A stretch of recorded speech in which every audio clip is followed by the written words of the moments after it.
Hello, friends. Um, it's June. I'm recording this garden tour June 21st, and it's the first full day of summer.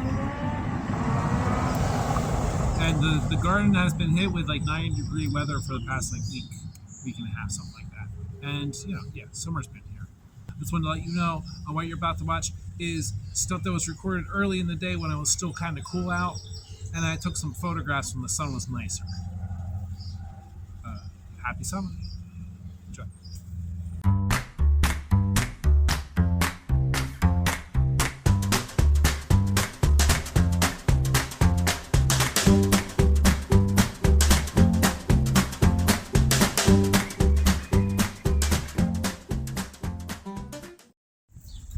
Hello. So I wanted to do this little bit here really quick because I already know this is a long garden tour, so that you can understand. I'm trying to do the voiceover for this garden tour on my front porch right now, and it's in the evening and it's raining and there's background sound effects. I'm going to do my best. So the Parkway Garden is really starting to pop, and it's making me realize that there's little guilds of stuff like all over the garden. There used to be a bearded iris there, that's dead. I got deadhead stuff. So a lot of what's going on out here though are hostas, like these beautiful hostas over here. And there's some red clover popping up all over. In this section, we got a lot of these. The Washington Hawthorn's doing really good. Oh my goodness. Check out how big these thorns are on this thing.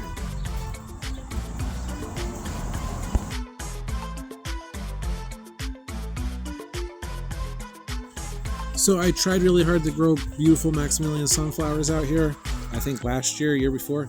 And they are perennial sunflowers. And they're kind of awesome. Except now they're like embedded everywhere out here. So they're just going to be a permanent part of our setup out here. These gladiolas, I didn't know what these were for a second, or for a couple days, but look at that. Isn't that awesome? Like the snake tails, they start to form their buds. They're doing good. I found out this is a colt's foot leaf. You see those flowers early in the spring, and that's some calendula getting ready to form there. Then our eastern redbud. This guy's growing kind of fun. I keep having to prune back the roses to keep so he doesn't get choked out too much. The rose project's doing good, but they're not flowering right now, so I'm not paying attention to it. Oh, here's two different types of agastache. The hummingbird mint and the Korean mint. They're both agastache, but just different ends of the family. And if you watched all the videos, you know this is a spot where I've been throwing seeds at it. We got some seedlings, but I have an inkling of here they're weeds. And that cluster there is some Maximilian sunflowers popping up.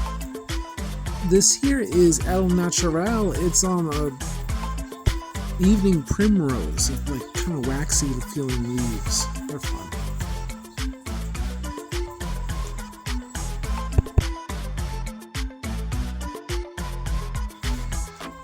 You can see more of the colt's foot leaves here. They're really cool. I like the accent that they make. This mugwort I'm probably going to rip out later. Sweet William in the back. Or technically it's the front out by the road. Coreopsis is also a tick seed, it's called. This here crab apple is the one that Dad gave me, and it's growing pretty good. I hope like next year after, I'll see some flowers on it. All these stands are goldenrod, with some stuff growing underneath them though. You guys see how it flowers still. And the lupin is blossoming. This is a Pixie Delight variety of lupins. It's our first blossom on it, and it's very excited. I love these neat, intricate leaves all over the place. Get lost in them. Oh, there's some clover in there with it too. All nitrogen fixing stuff.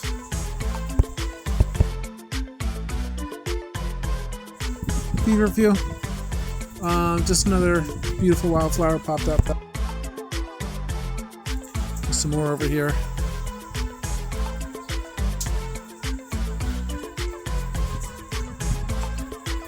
This perennial sweet pea that is doing its thing. The everlasting sweet pea. And I just wanted to show these raspberries out here by the fence. Right now is the season. These babies keep getting dark, and my family's picking them, and I'm picking them, and unfortunately the birds have been picking them a lot too. But you know what? I don't mind blessing God's blessings with stuff that He's given us.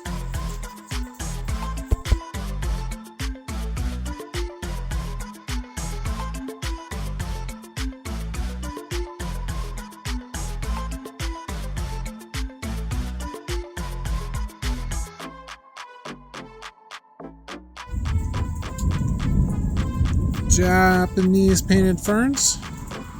Ultimately, want to fill this whole spot up here. I mean, that's some hosta on the left. That's some hosta.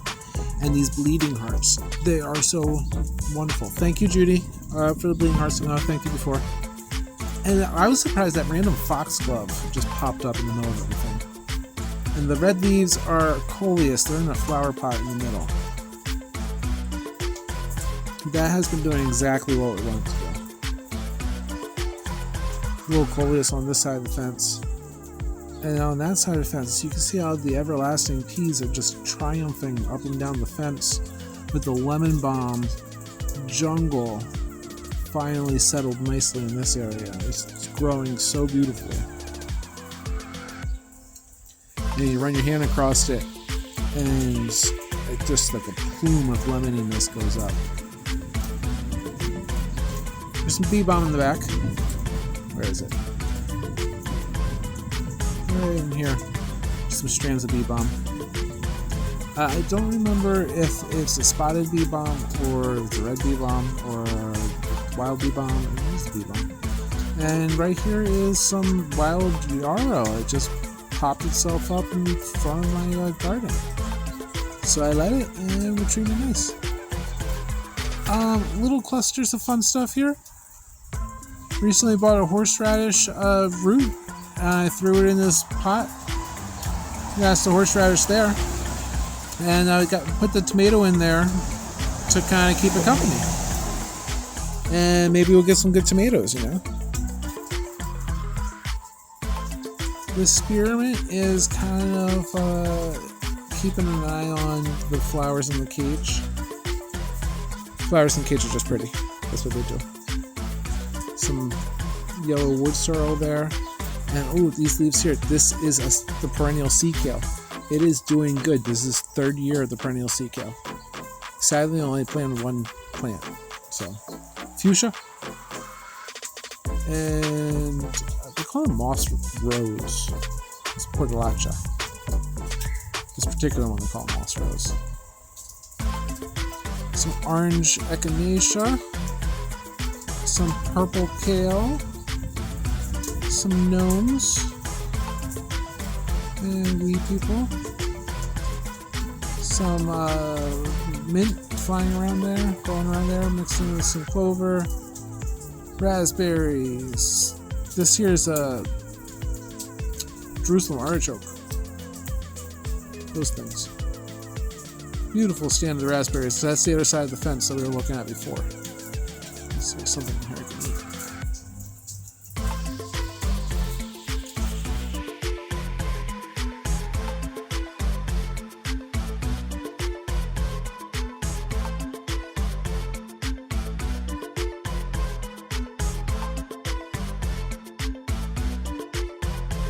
These tomatoes are already forming, and they're going to be really big tomatoes, hopefully. It's supposed to be like 2-pound tomato. More of the Jerusalem artichokes, or sunjokes, or the Helenianthes tuberosus. Sunflowers, really pretty. One of my mint buckets, I think this is the chocolate mint, maybe? Here is the bigger evening primrose that volunteered itself here. Beautiful plant. You can tell by like the clusters on the leaves, the spikes on the leaves, the candelabra shape. I pruned it a little bit for the fence, but I'm looking forward to the yellow flowers that are going to pop up on it pretty soon. Down here is another agastache. This is hummingbird mint, like an orange and purple flowers, if I remember correct. These guys, they look cool in the magazine.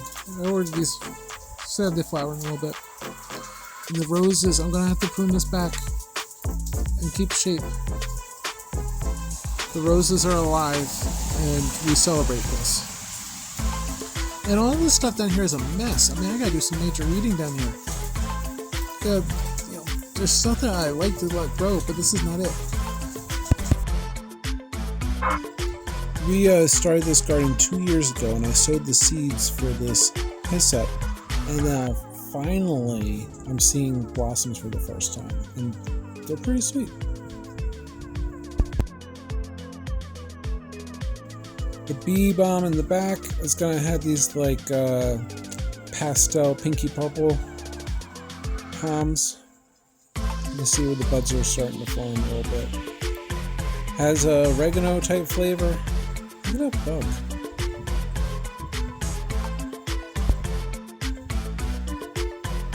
In the middle of the medicine garden this year, I planted a chili pepper for that heat. Heat medicine is good. And these two guys are doing good, I guess. The evening primrose flowers go out pretty fast.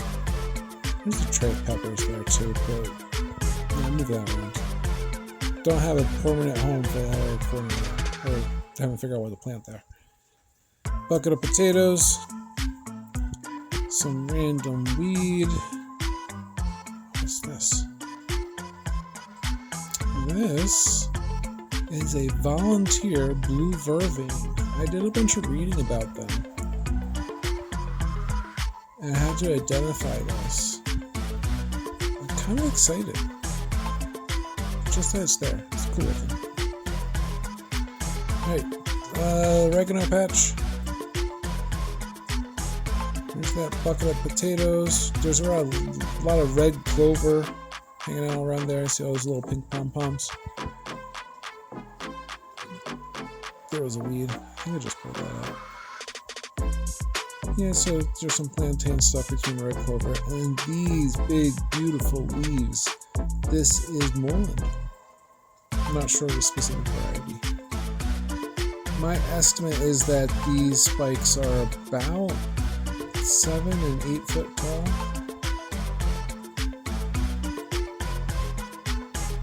The bees just absolutely love these blossoms. And they're so pretty.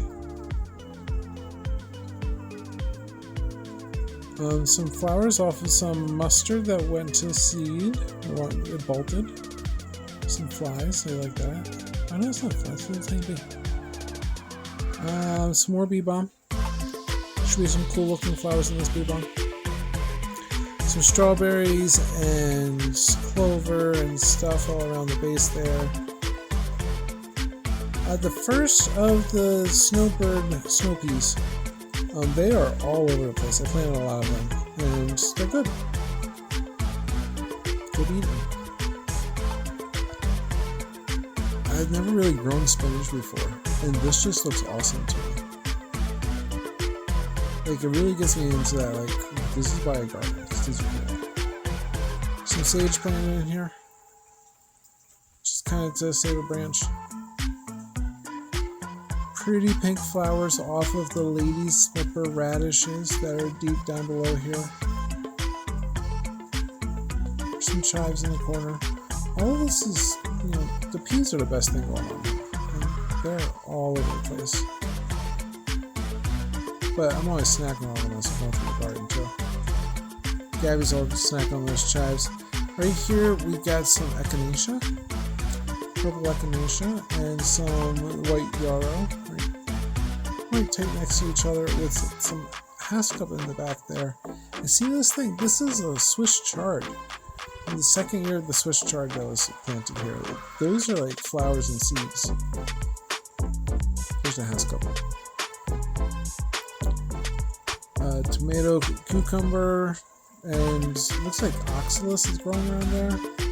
Some amaranth in this planter that it's going slow, but it's going. Apple mint. white-tailed apple mint because it's fuzzy.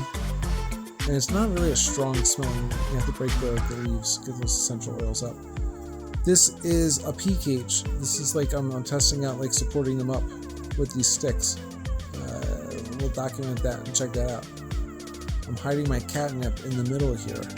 And been constantly trying to get cilantro to grow up. I think maybe it's too hot now. It's been in like the 90s. That's why everything's bulky. This is all kale seeds from these blue curly kale. This is second year for most of my kale, and the seedlings have been getting devoured by slugs. So I don't have any kale to eat, but I got lots of arugula. This arugula is also going to seed. That's an email anyway. Strawberries in the front, and some volunteer potatoes. Potato flowers should assign that they're spreading potatoes on the roots, so we'll have to dig around there later. Strawberry patch doesn't really look like it's doing anything. I think we ate everything good there. This is my other Haskell bush. Honeyberries. They were good earlier in the season and were letting it grow tall. Here's our other raspberry area, but more importantly, the grapes. Sometime soon I'm going to figure out what I'm doing to support these grapes, because some vertical height. Carrots? They're like Denver 126, something like that. Don't remember. Some phlox. Just maybe it's a pumpkin, some kind of gourd, maybe. Like I thought it was cucumbers, but these are huge leaves. So I'm probably gonna chop up some of these leaves and see what grows and the rest of that. Saprophosa, totally different growing pattern than I expected they had. But that's a new to me flower. And this is another new to me that I got from a plant swap at work. The tomatillos. They're developing their little lanterns. And some Chinese spinach. Pretty stuff down below. That's it.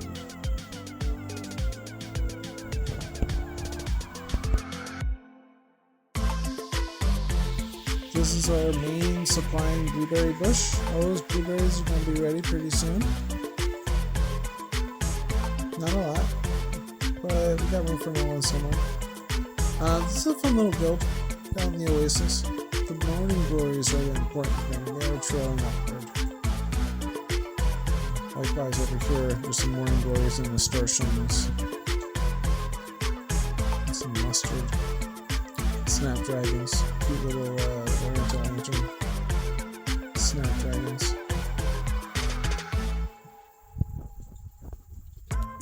Some oxalis. Mugwort bucket. And right next to you, see that leaf difference? These leaves here are purple potatoes. I think they're Adirondack blues, but I don't remember. And I don't feel like going back through my notes, because all I know is that they're good and they're purple and they're potatoes and they're all up in there.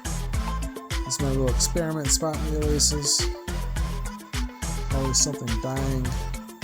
Some rows of Sharon seedlings I'm letting grow up in those cinder blocks there. Down in the middle here. Some more nasturtium. I should have a pretty late summer garden. Here is our apple, September Wonder apple. And I mean, like, the roses Sharon's growing back on the fence line. I'm happy with that.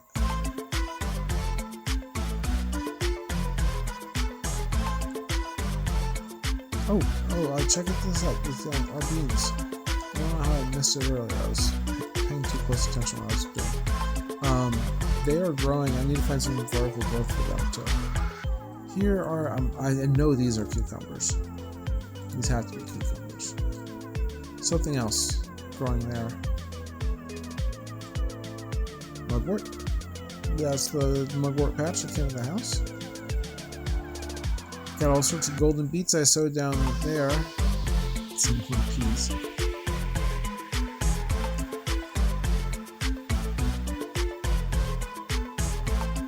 So this mess down here are golden beets, Some oxalis constantly blowing up all over the place.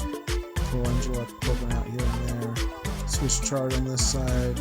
Some red clover I'll probably end up pulling. It's starting to look kind of nasty. Swiss chard's good.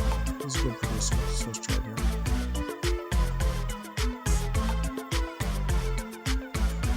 This is just a really healthy wild lettuce. I've been seeing it from outside the basement there. These seeds go to these 1,000-head kale that trailed themselves all the way from behind the bench. Like their stalks are against the house over here. And they went in 2 different directions. These yellow flowers over here are the other plants. Calendula, I saw that brighter green there, some like violets down beneath. I believe this is Maximilian sunflowers. I might be wrong. Might be like some wild phlox and ferns. And this is the beautiful clary sage. Real high feature of the garden.